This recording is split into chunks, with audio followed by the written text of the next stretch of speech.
Hello दोस्तों, आज का टॉप 5 वर्ल्ड न्यूज़ देखने से पहले आप चैनल को सब्सक्राइब कर दे। आपका एक सब्सक्राइब हमारे जैसे छोटे यूट्यूबर के लिए हेल्पफुल हो जाती है। Also don't forget to like and share this video.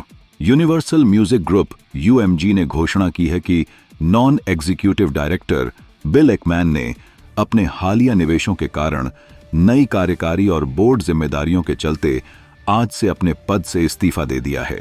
Board ने कंपनी में एकमैन के योगदान के लिए आभार व्यक्त किया है। यूनिवर्सल म्यूजिक ग्रुप दुनिया की अग्रणी म्यूजिक एंटरटेनमेंट कंपनी है जो recorded music, music publishing, merchandising और ऑडियो विजुअल कंटेंट जैसे कई क्षेत्रों में काम करती है। कंपनी हर म्यूजिक जॉनर में सबसे व्यापक रिकॉर्डिंग और गानों की कैटलॉग रखती है और दुनिया के सबसे सफल कलाकारों को विकसित करती है। UMG नवाचार और उद्यमिता के लिए प्रतिबद्ध है, जिससे कलाकारों और फैंस के लिए नए अनुभव और अवसर बनते हैं। स्टील निर्माता न्यूकोर कॉरपोरेशन ने बुधवार को घोषणा की कि उसने एक साइबर सुरक्षा घटना के बाद कई स्थानों पर कुछ उत्पादन कार्य अस्थायी रूप से रोक दिए हैं। इस साइबर हमले में अनधिकृत तीसरे पक्ष ने कंपनी की कुछ सूचना प्रौद्योगिकी प्रणालियों तक पहुंच बनाई थी। कंपनी ने कहा कि वह बाहरी साइबर सुरक्षा विशेषज्ञों की मदद से इस घटना की जांच कर रही है और प्रभावित ऑपरेशनों को फिर से शुरू करने की कोशिश कर रही है। न्यूकोर ने अमेरिकी संघीय कानून प्रवर्तन एजेंसियों को भी सूचित किया है और प्रभावित सिस्टम को ऑफलाइन कर अन्य सुरक्षा उपाय लागू किए।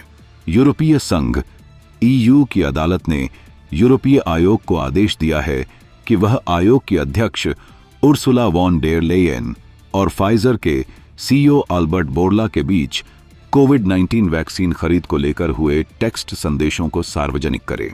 यह मामला तब सामने आया जब न्यूयॉर्क टाइम्स ने इन संदेशों के अस्तित्व का खुलासा किया और सूचना के अधिकार के तहत इन्हें मांगा, लेकिन आयोग ने दावा किया कि उनके पास ये संदेश मौजूद नहीं हैं या ये अल्पकालिक और अस्थायी थे।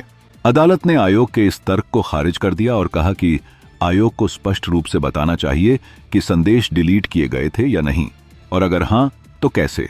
यह विवाद उस समय और बढ़ गया जब सामने आया कि वॉन डेर लेयन ने महामारी के दौरान लगभग 71 अरब यूरो के वैक्सीन सौदे के लिए निजी तौर पर फाइजर CEO से बातचीत की थी।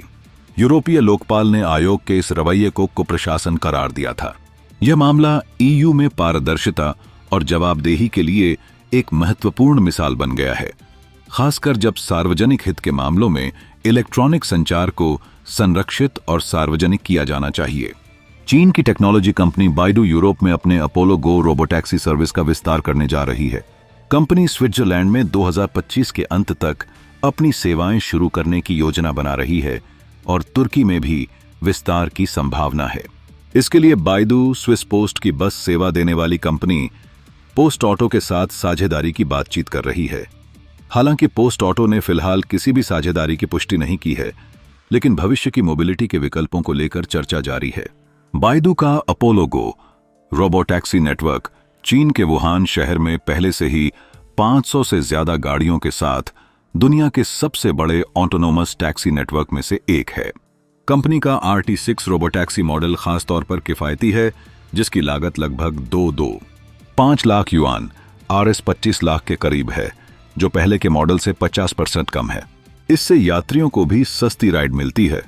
जहां अपोलो गो की सवारी की शुरुआती कीमत सिर्फ 4 युआन करीब 55 पैसे है, वहीं सामान्य टैक्सी की कीमत 18 युआन करीब RS 21 होती है। बाइडू का लक्ष्य है कि वह यूरोप में भी इसी तरह किफायती, सुरक्षित और आधुनिक रोबोटैक्सी सेवा शुरू करे और वैश्विक स्तर पर अपनी मौजूदगी बढ़ाए। डेटाब्रिक्स हाल के वर्षों में आक्रामक अधिग्रहण रणनीति अपना रहा है, जिसमें नियॉन उसका तीसरा $1 अरब का अधिग्रहण है। कंपनी ने इससे पहले 2033 में AI model training startup mosaic ML को $1.3 बिलियन में और पिछले साल डेटा ऑप्टिमाइजेशन स्टार्टअप टैबुलर को $1 बिलियन से अधिक में खरीदा था।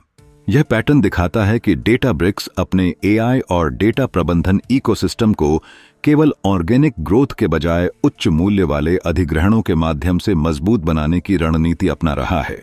कंपनी की यह अधिग्रहण रणनीति मजबूत वित्तीय समर्थन से प्रेरित है, जिसमें हाल ही में $10 बिलियन की फंडिंग राउंड शामिल है, जिससे डेटाब्रिक्स का मूल्यांकन 72 बिलियन हो गया। ये रणनीतिक अधिग्रहण डेटाब्रिक्स के डेटा लेकहाउस विशेषज्ञ से लेकर पूर्ण एआई विकास प्लेटफॉर्म बनने की दिशा में विकास के साथ मेल खाते हैं। नियोन जैसे स्टार्टअप्स का अधिग्रहण, जो एआई एजेंट वर्कफ्लो के लिए विशेष रूप से डिजाइन की गई सर्वरलेस पोस्टग्रेस क्षमताएं लाता है, डेटाब्रिक्स को अपनी तकनीकी क्षमताओं में मौजूद कमियों को दूर करने और तेजी से विकसित हो रहे क्लाउड डेटा प्रबंधन बाजार में स्नोफ्लेक जैसे स्थापित खिलाड़ियों के मुकाबले खुद को मजबूत स्थिति में लाने में मदद करता है।